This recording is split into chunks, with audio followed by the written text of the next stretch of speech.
British Prime Minister Keir Starmer is expected to meet President Donald Trump in Scotland later this month. Sources say that Starmer accepted Trump's invitation during planning for his upcoming U.S. visit. This will be Trump's first trip to Britain since last year's election. Security preparations are underway in Scotland as officials finalize details for the high-profile meeting.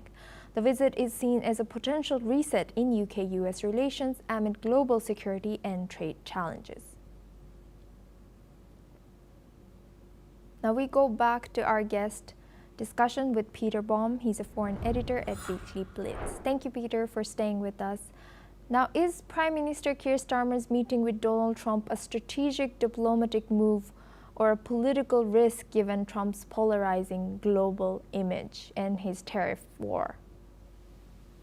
Well, both, I think. And one thing that is clear, that whilst Donald Trump does not have good personal relationships with many of the world's leaders, for some reason, he and Keir Starmer seem to get on very well indeed. We believe he actually likes Keir Starmer, and I think this is, from a political point of view, helps to boost Keir Starmer's credibility in an otherwise desperate first year for the Labour government. They are very, very unpopular. But this trip by Donald Trump, which was the worst kept secret in British diplomatic circles for years, will certainly increase Keir Starmer's credibility on the world stage. Moreover, good personal relationships lead to good economic and good military relationships. And with Donald Trump still progressing with his tariffs on many countries, it looks as if the UK will get off very lightly if any tariffs are imposed at all.